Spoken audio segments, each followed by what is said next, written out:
Welcome back to another episode of the Brown Sugar Cafe podcast, the place where poetry meets conversation.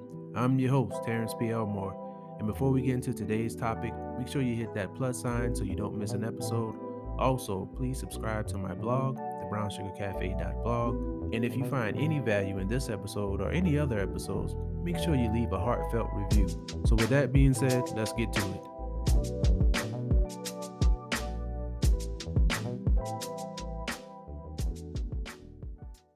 What's up, everybody? Welcome back to another episode. I hope that you all are doing well. Hope that you all are taking care of yourselves.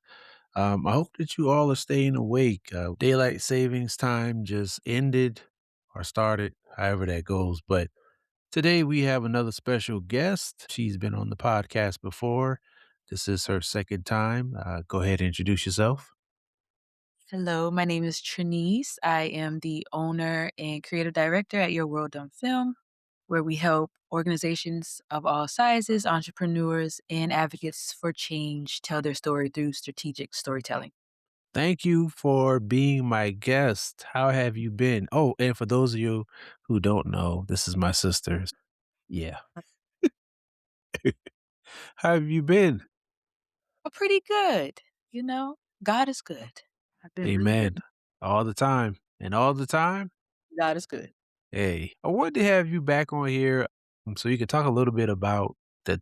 Man, you had a lot going on since Mhm. the last time you were on. Are you able to name that project that you were working on where you had to go to different states at the show? I am now because Okay. it has aired. But it has aired. Okay. Mhm. So yes, tell the people about that. What was that project you did? That was pretty major. Yeah, so I got hired on a crew to help film season 3 of Help I'm in a Secret Relationship. That's the hat. I got a hat. Okay, okay. Usually when you do a good job, they give you a hat. So I got Oh, one. So allegedly I did a good job. all right. So yeah, so reality TV, to simplify it, I got to help the camera crew that was on the camera department. And so I got to be able to travel pretty much all across the United States to film these stories. I can't go into depth about, how they Of were course. Yeah. filmed. We captured the story that, the producers came up with and it aired last year. I want to say it aired last year. Okay, okay, so what was that experience like? It was really cool, and it was also, it helped me with my anytime I go on a gig like that, quote, unquote, it helps me kinda refine how I do business, because in my business right now, I wear a lot of hats. I do have one person helping me now, shout out to Nadia. She's on board helping me run things, but during that time, it was just me, so I was the producer, the camera op, the editor, but going on to those production, projects, they're one person for one role, so everybody comes together, and do their job. Nice. I was gonna ask you that too, if you took anything from that experience. Yeah.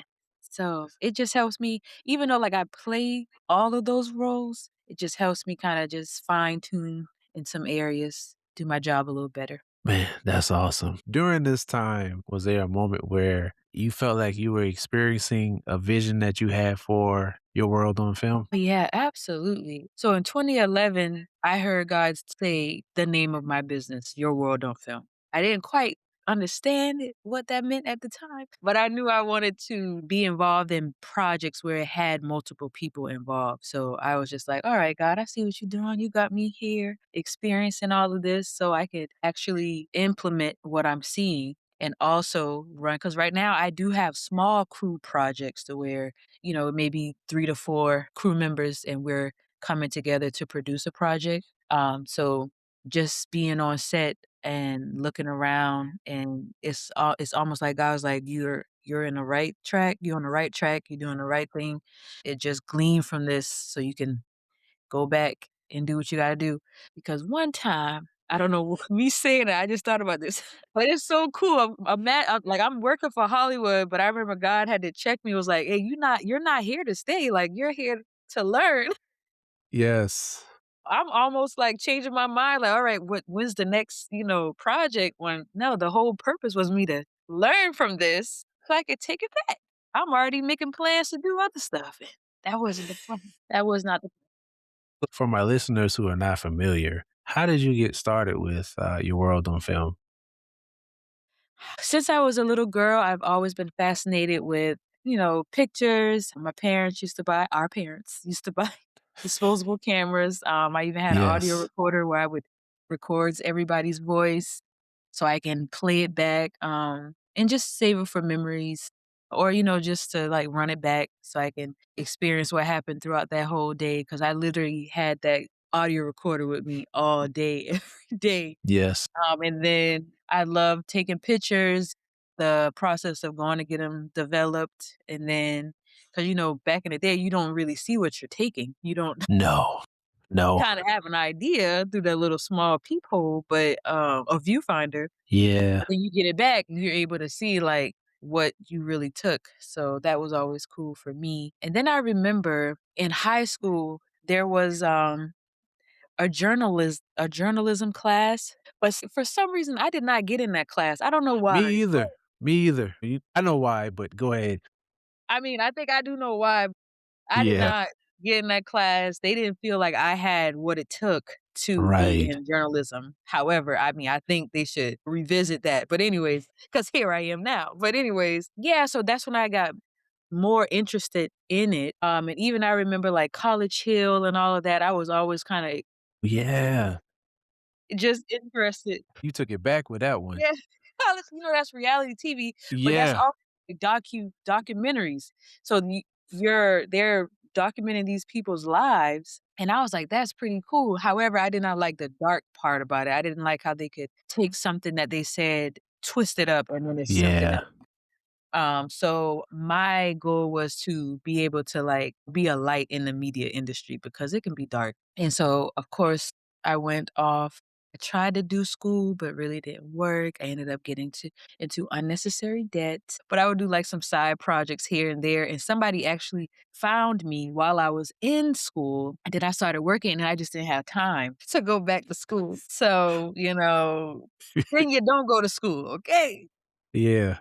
Figure it out, take some, training classes or something, but don't get it Hey, unless that's what I tell people. Yeah, don't I'm a firm believer that college is not for everybody, especially for people 17, 18 years old. Like some mhm, people just aren't ready at that time, and that's perfectly fine. Like you said, some people just go because it's taught like as soon as you graduate from high school, you need to go to college, but there's a lot of kids aren't ready. and I thought I had to go to school, and I ended up meeting a producer who told me he was glad I didn't go to school. I was like, "Okay," Wow. but he Why'd he say really, that? because he loved the fact that because I didn't go to school, I wasn't in a box. A lot of Yes. creatives that end up going to school, they get stuck into this box and try to do everything by the book, and it just disables their creativity, so he was just like, "I'm glad you didn't go." So you touched on documentaries a little bit. You've done a couple of documentaries, but Mhm. most recently, a major documentary. Tell us about that. Oh, what? So, the documentary that I produced, was Liberty Hill, Unpolished Jewel, and I we shot that in 2021, and then it started to get a lot of attention in 2024, and still up until now, a lot of people are pretty, interested in viewing it, so it's starting to make that traction. And what is it about? So it's about Liberty Hill community. They are one of the oldest African American communities in the Low Country. It was founded by four freedmen, and they ended up establishing this community to create a life of their own. They had their own stores, barbershops, gas stations. Yes. It was a very self-sustaining community. I mean, unfortunately, throughout the years, it has just what's the word I'm looking for? A lot of people have left due to Yeah. times. A lot of people ended up leaving instead of staying. They thought it was best to just leave. And so you have people there who are still fighting to keep it thriving. And so the documentary was created to help that. So what was that experience like talking with the elders from that community and people who are still living in that community? That was the greatest experience. I really realized that I love older people, and most of and now ever since but I've noticed this before filming this, but I gel so well with older people. I don't know why, Yeah. but it's like we became friends and they love that. Of course, I was very respectful. I made sure that they felt comfortable and then they just had a lot of knowledge. And I think what really excited them is that because I was younger, but I was still interested in like hearing their story. So I know that was something that really helped us bond because I was very excited to hear the story. And I'm a person who loves to hear stories. So it was just a really nice experience to hear how they grew up, how a lot of them it's a couple of them that were responsible of getting the streets paved, getting the street lights in place, Wow. and that's big, like, Yeah. I'm Yeah. talking about somebody who they the reason why the streets paved over here, that's pretty big. For real. So, it was really nice. Man, and, I just thinking about because I saw the documentary when they, did the screening at the International African American Museum. Great documentary. Not just saying that because I'm your brother. It was really good. Really good. And I saw Mayor Burgess, he was the chief at the time of Mhm. filming. Yes. So you're a photographer, videographer, and that's generally a male-dominated field. Mhm. Have you received any type of, pushback or anything being a woman in this industry, or has everything been kind of smooth? You know In most cases, how do I wanna put this? I would say for the most part now I haven't had a lot of, like, disrespect, but I've had a lot of, like, shock, like, they're shocked at what I can do.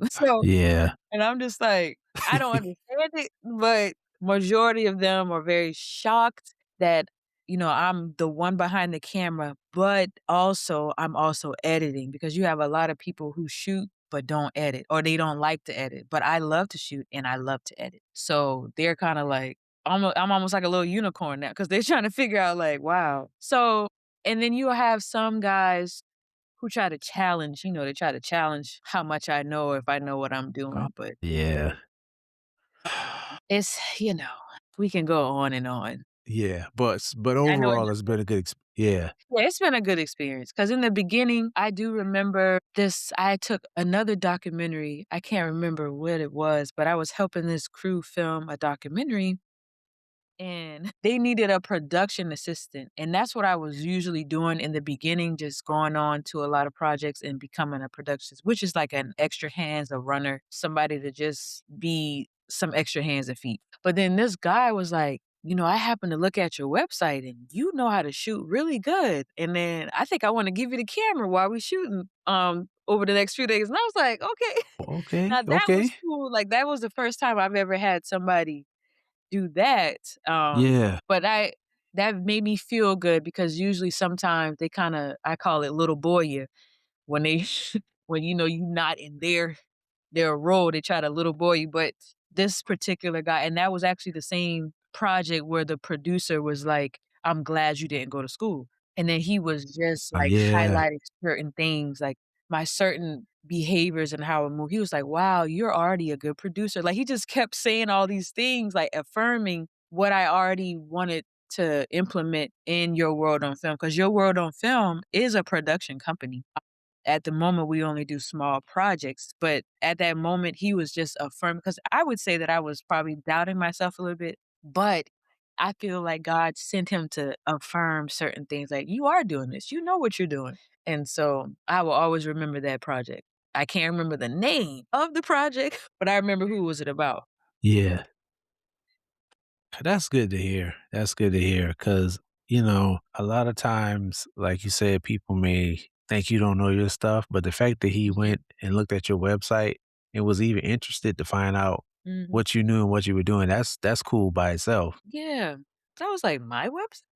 See, people, that's why it's important to have a website. Next question. So, storytelling. I notice whenever you're talking about, you and I have a conversation about your different shoots and different, whether it's filming or taking pictures. And I've even taking some pictures with you and went on different, do you call them assignments? What are Um, they called?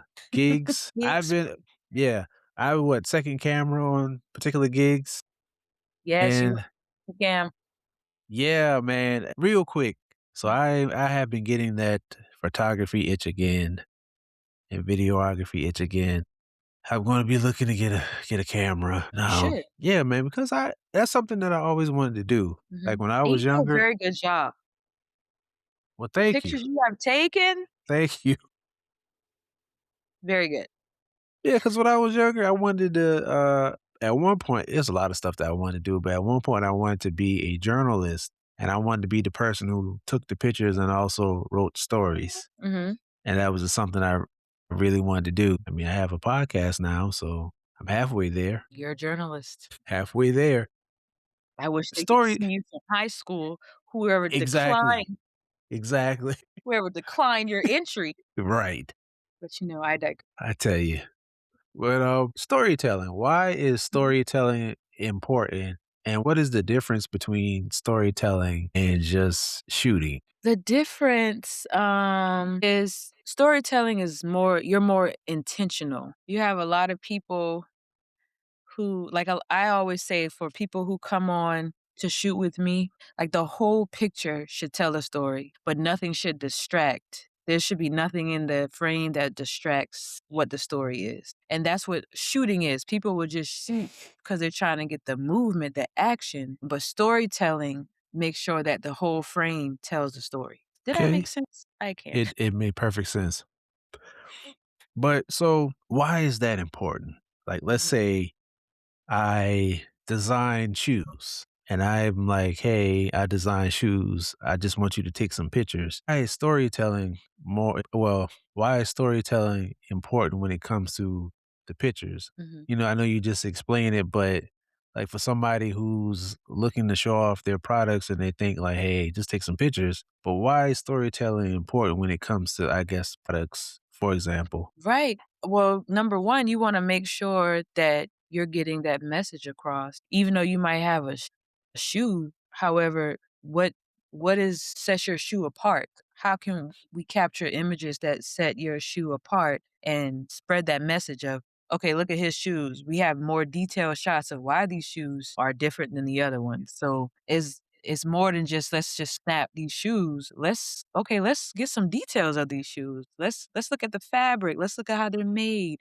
Let's look at how they bend, all these things. So, like, you think more of how can we tell why this shoe mattered? I like that. I like that because I've seen some pictures that were cool, but it really didn't tell a story, and Mhm. even some videos. We're not gonna name any names, but it was a video that we saw, and there was no storytelling at all. It was just like, "Hey, we have this new thing, and we're hanging out," and that was pretty much it. I didn't get anything from it as far as, like, why I should come visit, what services they're offering. Mhm. It was just like, we're just hanging out, taking pictures and recording videos. Yeah, no. Yeah, you wanna, and the world is like our brains are created to receive stories. Of Mm, course, you got some people will be like, "Oh, wow," if they see somebody with something on, of course, they'll be like, "Well, they got him on, so I'll go get him." But overall, by nature, we are nosy people. We wanna know more. Like, we wanna know more than just you're gonna be at the end of the street. Like, why are you at the end of the street? Why is that important for me to come? So okay, hey, makes sense. So next question. This is a real hot topic. How you feel about AI? Very old school. And I've had a lot of my colleagues, some of them are very concerned that AI is going to take their job, but it's not. We as people, of course, AI is trendy now. It's cool. However, it does not have the personal touch that people inside of us, we already want to be like we want relationship, we want something that's somebody that's relatable. So you're gonna have your crowd of people who like AI who are gonna go with AI. So at this moment, we just have to learn how to pivot. Sometimes we can integrate AI in what we have going on, but we don't have to like sell out and think that AI is gonna take our job. Like we have something that AI doesn't, that we're real. And there's gonna be a time where and it always happens, people will try something for a little bit, but they're always gonna circle back to what's real. I say that all the time. Charlie and I had a conversation about this because it's like you said, right now it's cool. It's cool seeing like the little fake videos because they're funny, but after a while, it's just like, all right, so because you Mhm. have some people who just run out with it. Like they used to create Right. real content, dope Mhm. content at that, and then all of a sudden now they just start using a bunch of AI and Yeah, you the look like a page is robot. full of AI videos, and Mhm. it's like that personal element, and I love seeing people do things creative. I love doing things creative, and when I see, because I follow a lot I follow a lot of, videographers who have, like, behind the scenes stuff of how they create things Mhm. that look like even with, like, toy cars, they Mhm. create something to make, like, an action scene, and Mhm. they break down how they did those. I like those types of things because it's real. Like, Mhm. I love movies, in cinema, and I'm a student of that, you know? Like, nerd out when I watch certain things, trying to figure out how they get that certain camera shot, things Mhm. like that. Like, with Sinners, before it Mhm. came out, Ryan Coogler did this video on YouTube. I think it was for Kodak, Mhm. and he talked about the different cameras that he used and the different frames and stuff. And I was excited to see the movie just because of that, because I was like, I want to see if I can guess what parts of the movie were which type of lenses he was using, well, Right. which type of film he was using. Mhm. And so it's other people like that too who may not even be that into like the science of everything, but they want to see real stuff. Right. That is And true.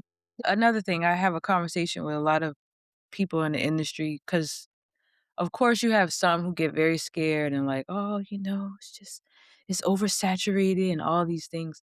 However, there are people out there that value photography and video, yes. or even value, like, the creative. I remember meeting this, lady, she does consulting, however, she was looking to find a writer to help her write certain things, and she talked about how she tried her best to use AI, but she was like, "AI just can't find my voice." So she was able to No. find a real person to help her translate her story and take her voice or how she would say things and write for her. So, you have people who value real people that offers certain creative services, and you just gotta find those people.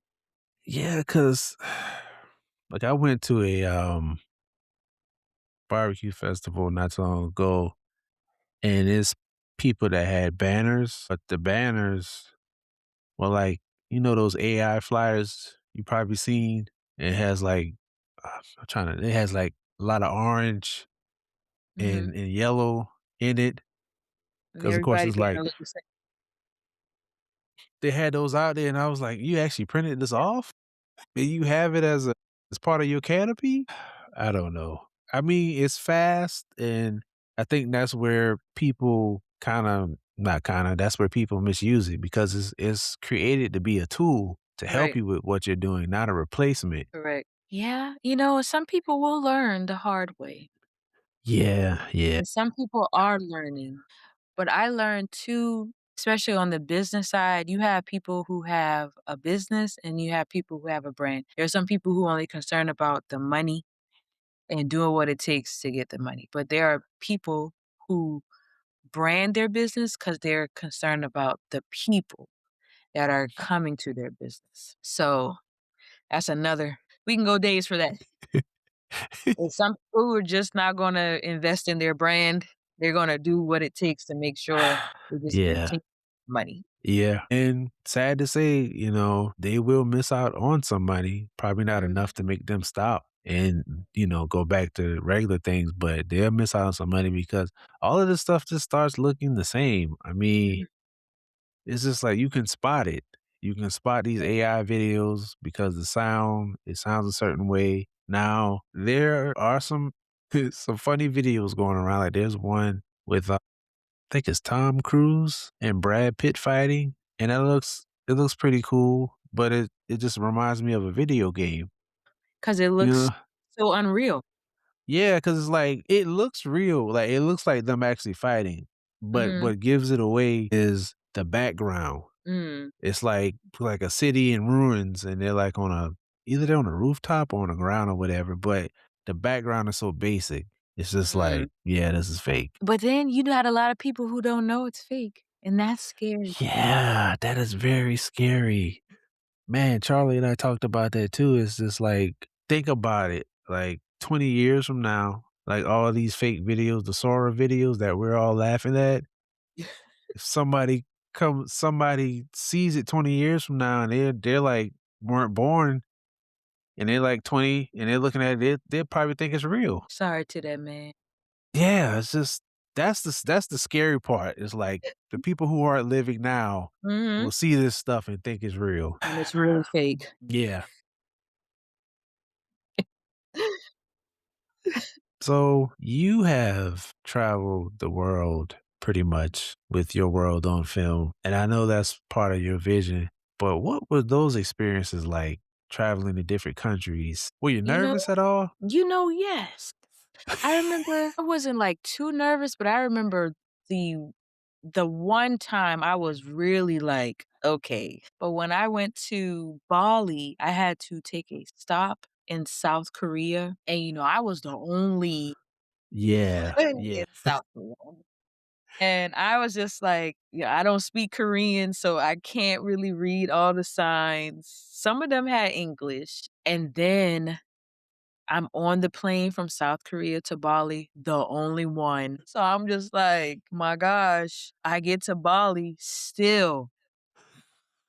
Cause now I was just like, Lord, you the only option to trust right now because I mean, even though, you always the option at this point, but at this point, I'm a little spooked. However, I remember coming back home and I finally saw a brother. He was like, "Thank you, Lord." I was like, "Yes, because this is scary."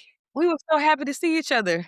My gosh. But yes, that was the only time I was really like, "Oh my gosh, what's gonna happen?" But once I get there, it's always a great experience. It's always a beautiful experience because number one, I realize that I'm living in an answered prayer, number one. Number two, it's so cool to meet other people, and learn about them and their culture. And I know the Lord hands is on me because I'm very adventurous. So I'm getting lost in forests and things like this. So, but it's Yes. like, it's pretty cool that I'm able to experience this. At least I'm going out. At least I'm going out while I'm on adventure, if that's the case. But, Man, that's dope. That's dope. The pictures that you shared, Mhm. I'm just like, man, yeah, this is dope. I never thought about going to Bali, but Mhm. since you went, I'm Me interested neither. now. Me Looks like a neither. good time. It is a very good time. I actually wanna go back and, just, like, on for leisure. I got to do a lot while I was working, but then I Yeah. still wanted to explore a little more, but it was pretty cool. Okay. Okay. So, of all of your different gigs you've had, whether it be, well, I'm gonna ask you both. Mm. Do you have a favorite shot that you've taken, and maybe a favorite video that you, I don't know, do you say recorded or shot? If any, does one stick out? Well, one thing that does stick out to me, I did a project with the Gibbs Museum. It was called So Surreal. So we went around documenting these artists that created their clothes or created clothes. And so they were given like a theme and they had to create a clothing line based upon that theme. So it Oh, was very, very cool to like yeah. document process, even interview them and walk through how they came up with certain concepts and things like that. By far, that was my favorite one. I do have 2 of those videos on my website, but I am in the process of revamping my website because I wanna be more intentional and put, like, all the videos and then do, like, a little blurb, like, what the project was about so everybody can kinda look. But that right there was the best because I'm a creative and I get the opportunity to capture these creatives in their element, and then at the end of the project, they had a fashion show. Um and displayed all of their pieces. That So sounds like a that was good the time. best. That was my Wow. most favorite. Okay. Okay. Yeah. That sounds like a good time. Yeah. A couple of years ago, you had a workshop. I believe it was called, was it Reel It In? Let's reel it in, yes. Yeah, yeah. Any plans on having a part 2 to that or maybe a different workshop? I do, I'm not sure what it will be. I did start doing workshops for kids, so I'm more I so like that. with the kids now. Not saying I won't get back to, my peers, however. No, it's perfectly fine, man. The children are our future. Teach them Yeah, well and let them lead the way. come on. But yeah, so that's been cool. I've been doing that. So shortly after I did that, I guess they found, people the attraction that it got. I started getting asked, "Do I teach kids?" I was like, "Yeah." So right now I do clubs with Metanoia. It's a nonprofit organization here in Charleston, South Carolina. So they have clubs and I do that with their middle schoolers and then they also have a freedom school they also are a freedom school site, and during their summer program, I come in during that time to be there too. So that's Nice. pretty and I love Okay. working with kids and then they're so into it, Of so course, it's yeah. cool to see them, like, really get in to, like, storytelling. So and we recently did created a short film on gun violence, and that was pretty cool. Wow. Okay. Wait, can I say "Pum pum" violence? Yes, yes. Before I let you get out of here, do Mhm. you have any encouraging words for someone who would like to take on videography and photography? I would say, just lean into the pull you have. If you are wanting to get into video and photography, like lean into it. Go on YouTube, figure out what it is that you well, first, number one, figure out what it is that you want to shoot. And then from there, just start, being a student. Because I'm still a student. Hey, the There's so many things out there, and that's another thing, like, always be in position to learn. You will never know always. everything. I am learning something up until this day. Yes, the people who are really good are still students. And you have to, if you think about it, like with the industry that you're in, technology is changing. Oh, yeah. I By the mean, day. yeah. I mean, and how fast, like a new model of a camera, how fast does a new model of a camera come out? You just bought one, and the next thing you know, it seems like it's a couple weeks It's later, here's a another one. new. Yeah. So you have to always be. And then there's different software that come out, different techniques. So Mhm. yeah, I tell anybody who's in anything, if you think you have it all figured out, you've already lost. Right. And don't and it's okay to explore. Don't try to be getting the latest and the greatest. Like, use what works for you. You probably already have what you need. Mm, You just have to master it. come on here. 'Cause you got a Boy, lot of we people wanna go out and buy a slew of stuff. yes, You don't even need yes. it. Yes, like with And I've this done that. the podcasting thing, I tell people all the time, all you need is a microphone. You really don't even need a microphone. But if you wanna get something, just get a microphone and just Yeah, start from there. I agree. Well, thank you Mhm, for your time. Before I let you get out of here, let the people know how they can get in contact with you, how they can mhm. follow you, how they can book you, any Yeah. information you wanna share. Well, you can reach me on my website, www.yourworldonfilm.com, and on Instagram, it's at @yourworldonfilm.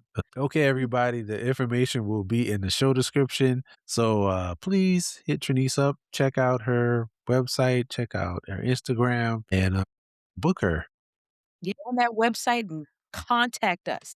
Yes, contact us. Well, thank you again for being my guest. And to my For having me. listeners, you're welcome. And to my listeners, as always, remember, keep pushing forward. Yes. Okay, keep pushing forward. Thank you for tuning in to another episode of the Brown Sugar Cafe podcast. Once again, I'm your host, Trenise Elmore, and this is the place where poetry meets conversation. Hit that follow button and turn on your notifications so you won't miss an episode. Check out my blog, thebrownsugarcafe.blog. Also connect with me on Instagram at thebrownsugarcafe. Hope you enjoyed this episode, and as always, remember, keep pushing forward.